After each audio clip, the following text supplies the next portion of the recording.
প্রিয় ভাই, কিছু দরজা বন্ধ হয় শুধু যেন আপনি বলেন, ইয়া আল্লাহ, আমি আর কাউকে চাই না, শুধু তোমাকেই চাই। তোমার রব বলেছেন, আমাকে ডাকো, আমি সাড়া দেব। সূরা গাফির 60। সব দরজা বন্ধ হওয়া মানে আপনি শেষ নন, বরং আপনি আল্লাহর সবচেয়ে কাছে চলে এসেছেন। এটা সেই সময় যখন আপনি মাথা নত করেন আর আল্লাহ খুলে দেন যে দরজা কেউ দেখেনি, এমনকি আপনি নিজেও না। মানুষ যখন মুখ বন্ধ করে, আল্লাহ তখন দরজা খোলেন। আপনার ভাঙা মনটাই এখন সবচেয়ে বড় শক্তি, কারণ সেটাই তো আপনাকে সিজদায় নিয়ে যাবে। এই গল্পের শুরু এখান থেকে। যখন সব বন্ধ, তখনই আল্লাহ শুরু করেন তার লেখা। আমরা দোয়া করি, হে আল্লাহ, আমাকে ভালো কিছু দাও। কিন্তু যখন একটা সুযোগ হাতছাড়া হয়, চাকরি মিস হয়, কোনো সম্পর্ক ভেঙে যায়, পরীক্ষায় ফেল করি, তখন আমরা প্রশ্ন করি, আল্লাহ কেন আমার দোয়ার জবাব দিলেন না? আসলে আল্লাহ জবাব দিয়েছেন, তবে তার ভাষায়, না আপনার ভাষায়। আল্লাহ বলেন, তোমরা হয়তো এমন কিছু অপছন্দ করো যা তোমাদের জন্য কল্যাণকর। সূরা বাকারা 216। আমরা দেখি সামনে, আল্লাহ দেখেন চূড়ান্ত ফলাফল। আল্লাহ দরজা বন্ধ করেন 3টি দয়ার জন্য। সেই দরজায় ফিতনা ছিল, আপনি জানতেন না। আপনি হয়তো প্রেম চাচ্ছেন, কিন্তু সেই সম্পর্ক আপনাকে নামাজ থেকে সরিয়ে দিচ্ছিল। আপনি হয়তো কোনো চাকরি চাচ্ছেন, কিন্তু সেটা আপনাকে হারামে ডুবিয়ে দিচ্ছিল। আল্লাহ জানতেন আপনি ক্ষতিগ্রস্ত হবেন, তাই দরজা বন্ধ করলেন যেন আপনি বাঁচেন। আল্লাহ বড় কিছু রাখতে চান, তাই ছোটটা সরিয়ে দেন। আপনি ছোট কিছু আঁকড়ে ধরেছেন, কিন্তু আল্লাহ আপনাকে প্রস্তুত করছেন বড় কিছু দেওয়ার জন্য। যদি তোমরা কৃতজ্ঞ হও, আমি তোমাদের আরো দেব। সূরা ইব্রাহিম 7।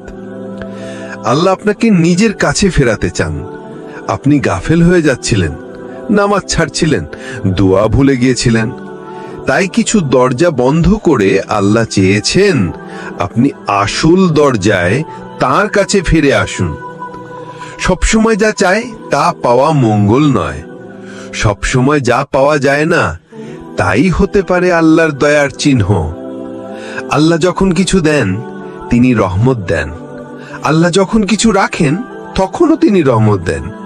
কারণ আল্লাহ শুধু আপনার দুনিয়ার চিন্তা করেন না, তিনি আপনার আখিরাতও নিরাপদ করতে চান। জীবনে কখনো কি এমন কিছু ঘটেছে যেটা আপনি কল্পনাও করেননি, কিন্তু সেটা ছিল আপনার জন্য সবচেয়ে বড় নেয়ামত?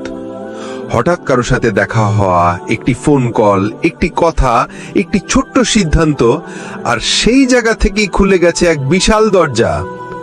আপনি চাইলেন না, কিন্তু আল্লাহ দিলেন, কারণ আপনি তখনও বোঝেননি কোনটা আপনার জন্য ভালো।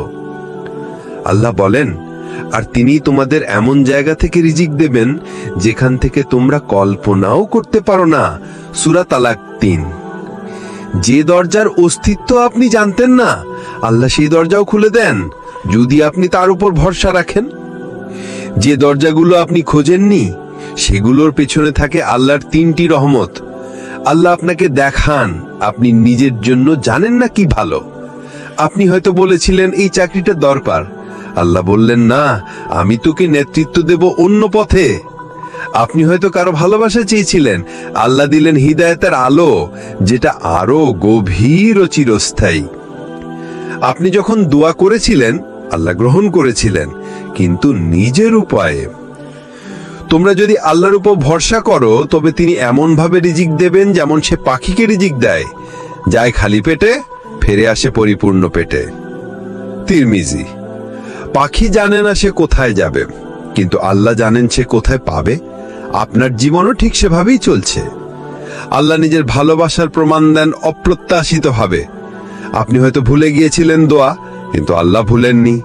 আপনি হয়তো আশা ছেড়ে দিয়েছিলেন, কিন্তু আল্লাহ আপনার জন্য পথ খোলা রেখেছেন। তোমরা আমাকে স্মরণ করো, আমি তোমাদের স্মরণ করব। সূরা বাকারা 152। মানুষ যা খোঁজে তা সবসময় দরকারি না, কিন্তু আল্লাহ যা দেন তা সব সময় উপকারী। আপনি হয়তো চাননি, কিন্তু আল্লাহ জানতেন আপনার প্রয়োজন। আপনার জীবনের যে দরজাটা হঠাৎ খুলে গেছে, যেন অন্যেরাও আশাবাদী হয়। আপনি হয়তো ভেঙে পড়েছিলেন, কিন্তু এখন আপনি দাঁড়িয়ে আছেন, আর কেউ একজন আপনাকে দেখে সাহস পাচ্ছে। আল্লাহ বলেন, হয়তো আজকে তোমার দোয়া শুধু তোমার জন্য নয়, আরেকজনের জীবনের জন্য। আপনার কণ্ঠ রুদ্ধ হয়ে গেলেও আপনার কান্না পৌঁছেছে আসমানে, কারণ কান্নার ভাষা আল্লাহ সবচেয়ে ভালো বোঝেন। আপনি দাঁড়িয়ে আর আপনি ভাবছেন, ওই রাতের কান্নার জবাব এটাই ছিল? হ্যাঁ ভাই, এটাই। আপনার জীবনে কখনো এমন সময় এসেছে কি, যখন কিছুই ঠিক হচ্ছিল না, মনে হচ্ছিল সব শেষ? ঠিক তখনই যদি হঠাৎ নতুন কিছু খুলে যায়, তাহলে আপনি বুঝবেন আল্লাহ ছিলেন, আছেন, থাকবেন, আর তার দরজা কখনো বন্ধ হয় না। এই কথাটাই প্রমাণিত হয়েছিল সাহাবীদের জীবনে, যারা রাসূল সাল্লাল্লাহু আলাইহি ওয়াসাল্লামের সাথী হয়ে বিশ্বকে দেখিয়ে গিয়েছেন অদৃশ্য দরজাগুলো কেমন করে খোলে। একজন সাহাবীর গল্প, হযরত খাব্বাব বিন হাররাত রাদিয়াল্লাহু আনহু। তিনি ছিলেন একজন দাস। তাকে আগুনের কয়লার উপর শুইয়ে নির্যাতন করা হতো, তবুও তিনি ইসলামের পথ ছাড়েননি। আমাকেও সেইভাবে অপেক্ষা করতে হবে, কারণ সাহাবীদের মতো ধৈর্য রাখলে আপনিও পাবেন সাহাবীদের মতো সম্মান ইনশাআল্লাহ।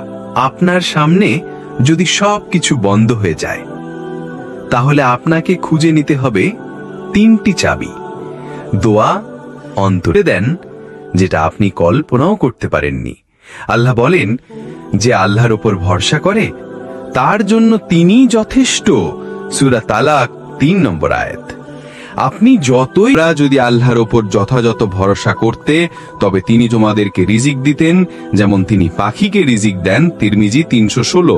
পাখি জানে না কোথায় খাবার, তবুও সে আকাশে ওড়ে, কারণ তার তাওয়াক্কুল আছে। 3টি চাবি মানে 3টি অজস্র দরজা খুলে দেওয়ার পথ। দোয়া খুলে দেয় আসমানের দরজা, ধৈর্য রাখে হৃদয় স্থির, তাওয়াক্কুল এনে দেয় অবিশ্বাস্য সমাধান। এই 3টি বরং আপনি বেশি পাবেন বলে। এক দরজা বন্ধ মানে শেষ নয়, 7টা নতুন শুরু অপেক্ষা করছে, শুধু আপনি সেটা এখনো দেখেননি। আপনি হয়তো এখন এমন এক জায়গায় দাঁড়িয়ে যেখানে